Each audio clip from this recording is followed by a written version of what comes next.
Rainer, ladies and gentlemen, it's a great pleasure to be here today.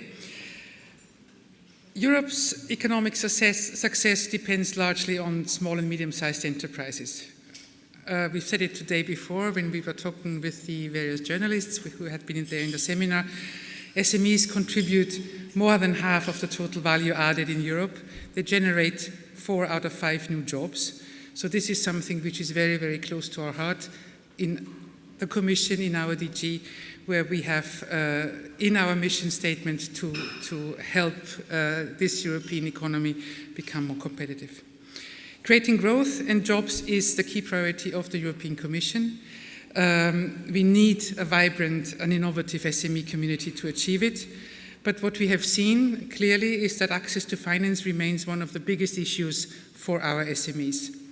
That's why fostering capital market access for SMEs has very recently become a reinforced Commission objective. Before I go into greater detail on that, though, I would like to thank our hosts for having organized this splendid event. It's really very nice surroundings here. These European Small and Mid-Cap Awards take place for the 4th time, every year anew. Meeting the nominated SMEs is really a joyful event, and it shows the quality, it shows the ingenuity, it shows the ambition of enterprises in Europe. That's what we work for every day, and it's a great pleasure to see what is coming out of that. Now, FESE and European issues show very strong commitment to help SMEs to realize their growth ambitions. The Commission is delighted that we have such dedicated partners. Thank you all for your work again this year. The most interesting part today is clearly going to be the announcement of the winners, but before we do announce this year's winners, I would like to talk to you about the latest Commission initiatives to improve SME access to capital markets in Europe. Now, the Juncker Commission has already done a lot to help SMEs getting better access to finance. We have set up the European Fund for Strategic Investments, which complements the support available under COSME and Horizon 2020. So EFSI, this European Fund for Strategic Investments, is the cornerstone of the 315 billion investment plan for Europe. It mobilizes additional investments in the real economy. It focuses very, very strongly also on SMEs and mid-caps. And indeed, what we have seen is that take-up under the EFSI SME window has already been really, really impressive. By mid-October this year, we had 7.5 billion of EFSI financing approved, covering well over 200 operations in 27 of the 28 member states, and that should lead to about 60 billion in investment because of the leverage, because of the crowding in of private investment that we were able to create with this initiative. Now, EFSI's financial firepower has allowed us to multiply the impact of our COSME and Horizon 2020 financial instruments, which means that tens of thousands of SMEs have been supported much earlier than there would have been otherwise, than it would have been possible otherwise. Now, building on that success, the Commission has proposed to extend EFSI until the end of 2020, with an increase of the overall investment target to €500 billion. So this is a lot of money in the pot in order to have the goal to really boost jobs and growth and to help SMEs to take off. Now, currently, discussions on the extension of EFSI are ongoing in Council and Parliament, and we hope that the proposal will be approved in the first half of next year. Now, there is clearly other initiatives as well which are going very much in the same direction. With the 2015 Capital Markets Union, the Commission again has stepped up a gear. We have already had many fruitful discussions with you on the importance to create an equity culture in Europe. Bank lending does remain important, but it's clear that we must ensure that there are also other sources of finance that are available more easily. So it's not replacing, it's supplementing, it's making the pot, if you want, bigger for SMEs to tap into. Now, 1 year after the proposal of the Capital Markets Unions, the project is well on its way. We need to step up a gear in some fields, but I think we are well underway in achieving that. We have reconfirmed that in our recent communication in September of this year. There we have identified a number of very concrete and concise actions that we would like to accelerate. And beyond the many points that we will be discussing this evening in greater detail, I would like to highlight one topic that will become increasingly important very soon, and that's fintech. That's also one of the points raised in this communication, and I know that our neighbor on the table is very pleased about this in particular, because this is something which is clearly an issue that is pointing into the future. Fintech does enable faster, more secure, cheaper transactions.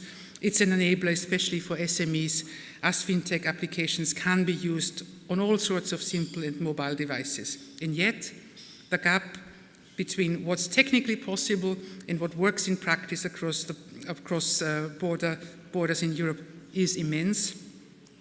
This faces us with an immense challenge to enable innovative enterprises to use these vast opportunities.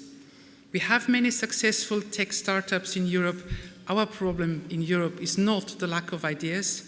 Rather, what we do face is bottlenecks when companies want to scale up. And that brings me to my next point. When we had come forward with our single market strategy a year ago, in autumn of 2015, we had announced that we would launch a startup initiative. Now, we've seen during the work of last year that actually Europe doesn't do so badly in terms of startups, but where we really have a lot of room to improve is in the area of scaling up, so companies who actually are able to grow across borders, but also to grow nationally. It's too few European startups that do survive beyond the critical phase of the first 2 or 3 years. Very few of them even grow into larger firms. Their problems are very typical problems that are facing, that many SMEs in Europe are facing, and it's very clear for us at the European Commission in DG GROW that we need to better address these problems. Now, with this new initiative, we will engage all relevant players with the aim of improving the environment for startups in Europe, the ecosystem, as I often call it. That includes entrepreneurs, that includes startup communities, social partners, regional, national authorities, academia, in order to really create an ecosystem where there is exchange, where these companies can thrive, can grow. Now, we will address in particular 3 main sets of problems that we think that are still persisting. Now, first, startups that are looking to scale up still face too many legal, regulatory, administrative barriers, especially if they want to go cross-border. Secondly, there are too few opportunities to find and engage with potential partners in business and local authorities across the European Union.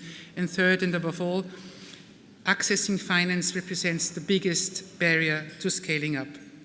That's why our proposal will complement our work on the Capital Market Union. We will, for instance, look at better incentives to attract venture capital. We will also strengthen our commitment to foster alternative forms of finance. And I think it's also noteworthy to mention that this initiative will analyze how to better enable exit strategies for investors. We see specific merit in the creation of an SME growth markets. That's a topic we will continue to discussing with you in great detail. Now, driving such profound change is a long-term challenge. In DG GROW, we have further stepped up our efforts to complement the work I've just outlined with further measures. And these are often less visible than direct regulatory action, but equally important. Educating SMEs, providing information about opportunities in Europe, and reducing administrative burden wherever possible are pillars of our policy approach. And I'm very delighted that we have present tonight a large number of journalists from many countries in Europe.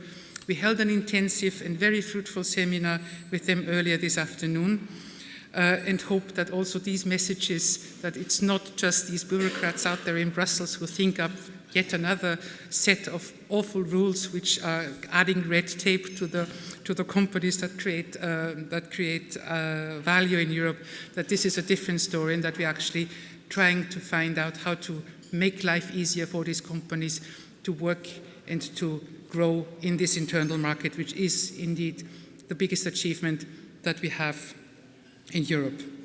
Talking about achievements in Europe, we have many reports about the European Union, but very often these reports about the European Union are dominated by bad news.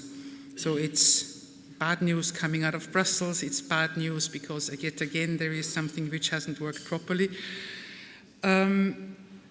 First of all, I think, and I very strongly feel about that we need to encourage everyone, not only but certainly also the media, but all of us, because we're all Europeans, to explain to our citizens, to explain to our neighbors, to explain to our friends what works well in the European Union. That requires an open, a fact-based approach, a bit less of fact-free discussions would be very much welcome. And I think it's very good to use positive examples to support what is actually working well in Europe. We have such examples everywhere in Europe, and tonight's event showcases some of these examples. Earlier today, I've already noted the many discussions and the dynamic interaction between so many of you, so I think and I hope this will give a lot of food for positive stories to tell on wherever you are, because I strongly feel that if we let the ground be occupied by everybody who talks badly about the European Union, there will be nobody to stand up for the positive messages, and then we will lose the ground. So I really strongly feel that it's time to speak up and to also make sure that we don't lose what we have been achieving in the past 60 years. Ladies and gentlemen, I'd like to conclude by voicing a further word of thanks. Many organizations and many persons, including my colleagues from DG GROW, have contributed to this successful event. Many of these are represented here tonight. I wish to draw your attention to the jury members, because they have had a lot of work with getting our award winners tonight. They have selected the winning companies. They have taken a lot of time and effort to meticulously screen and assess all the candidates. They then convened for a whole day at DG GROW and finally came to thoroughly considered results. You see the names on the slide next to me. Not only their names, also their faces. So please join me in a warm round of applause for the terrific job they have done.